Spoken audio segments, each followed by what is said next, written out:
Today, we're going to dive into one of the most incredible processes in all of biology, cell division. I mean, think about it. This is the engine that literally built you from a single cell, and it's the invisible force that keeps you going every single day. So, how does it all work? Let's find out. Everything we're about to talk about really boils down to this one powerful idea from the 19th century scientist Rudolf Virchow. Omnis cellulae a cellula. It's Latin, and it means that every single cell on this planet, including all the cells that make up you, came from a cell that was already there. This is the cornerstone, the absolute foundation for understanding how life keeps going. So here's our game plan. We'll kick things off with why cell division is so critical. Then we'll travel back in time to see how we discovered all this stuff. After that, we'll get into the two big players, mitosis and meiosis. And to wrap up, we'll see how this whole process is controlled and boil it all down to exactly what you need to know. Okay, let's start with the most important question. Why does any of this matter? I mean, why do our cells even need to divide in the first place? Well, the answer is pretty simple. It's the reason we're alive. It really comes down to four main jobs. First, it's how life itself continues, generation after generation. Second, it's how you went from a single tiny cell to the complex organism you are right now. Third, it's basically your body's built-in repair crew. You get a cut on your finger, cell division kicks in to make new skin. And finally, it's all about maintenance. Your red blood cells, for instance, they don't last forever, so your bone marrow is constantly busy, dividing and making fresh replacements. Now, it's not like we've always known this. Figuring out the secrets of the cell was like a huge century-long detective story. You had scientists from all over Europe, each finding a crucial piece of the puzzle. Let's meet some of the key players. This whole story took about 100 years to unfold. It started with just seeing cells split in two. But the huge breakthrough came in 1879. A scientist named Walter Fleming was peering through his microscope and saw these amazing little thread-like things dancing around inside the nucleus. He called the process mitosis, which is Greek for thread. A bit later, those threads got a proper name, chromosomes. And scientists like Wilhelm Roux had a hunch that these chromosomes carried our hereditary info. All of this incredible work paved the way for discovering a second type of division called meiosis, and eventually led Watson and Crick to uncover the blueprint of life itself, DNA. Okay, so let's take a closer look at that first process Fleming saw, mitosis. Honestly, the best way to think about mitosis is to picture your body's master photocopier. Its one and only job is to make perfect, identical copies of cells. Now, the most crucial thing to get here is that mitosis creates two daughter cells that are genetically identical to the original parent cell. They have the exact same number and type of chromosomes. This is the process happening all the time in what we call your somatic cells, which is just a fancy science term for all the cells in your body that aren't sperm or egg cells. All right, if you're studying for an exam, this slide is pure gold. Seriously, what do you need to know about mitosis? 1. It happens in your body cells. 2. Its purpose is growth and repair. 3. The chromosome number stays the same.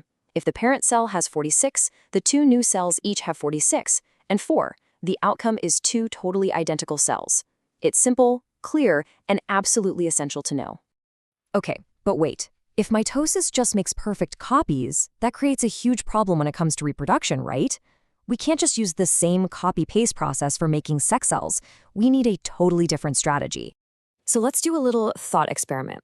We know a typical human body cell has 46 chromosomes. So if a sperm cell and an egg cell were made using mitosis, they would also have 46 chromosomes each. So what happens when they combine? Well, the math is pretty straightforward, but the biological result is completely impossible. The new fertilized egg, the zygote, would end up with 92 chromosomes. And that right there shows you the problem. If that happened, the next generation would have 184 chromosomes, and the one after that, 368. The amount of genetic information would just spiral out of control. That simply can't work. Life needs a way to keep that number stable. And nature's elegant solution is meiosis. This is a special kind of division that only happens in our reproductive organs. Its whole job is to produce gametes. That's our sex cells, sperm and eggs. And the entire point of meiosis is to create cells that have half the number of chromosomes. It takes a cell with 46 and ends up with 4 new cells that each have just 23. This right here is the ultimate comparison slide for your exam. Let's break it down. Mitosis happens in body cells. Why? For growth and repair. Result? The chromosome number stays the same. Meiosis happens in reproductive organs to make sex cells. Why? For reproduction. Result, the chromosome number is cut in half. This is how, when a sperm with 23 chromosomes fertilizes an egg with 23, the baby ends up with the correct number, 46. Perfect. So we've got these two amazing but very different processes. But how does the body manage them?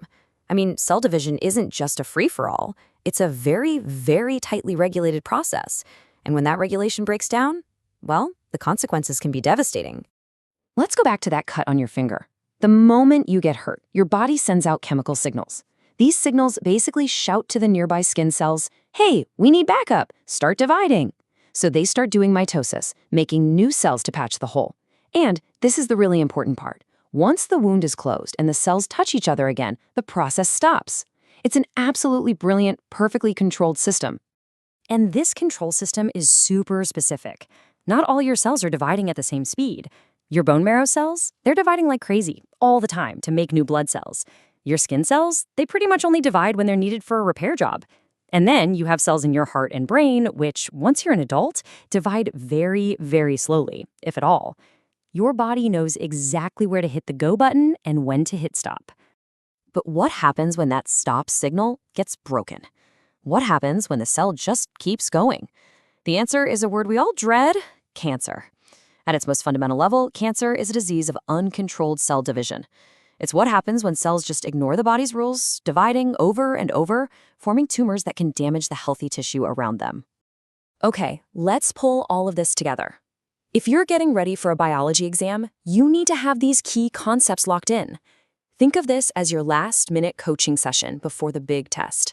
Here's your checklist. You absolutely have to know the definitions of mitosis and meiosis, and you have to be able to explain the key differences between them. Remember a few of those scientists, like Virchow and Fleming. Make sure you can explain why meiosis is so essential for reproduction. And finally, you have to understand the huge difference between controlled division, like healing a cut, and uncontrolled division, which is cancer. And I'll leave you with this to think about. We just talked about what happens when we lose control of cell division. But what if we could gain perfect control? If we could master the on and off switches for our cells, what kind of medical miracles could we pull off? Could we regenerate damaged hearts, heal spinal cord injuries, maybe even turn back the clock on aging? The future of medicine is hiding right there, in the tiny, elegant dance of the cell cycle.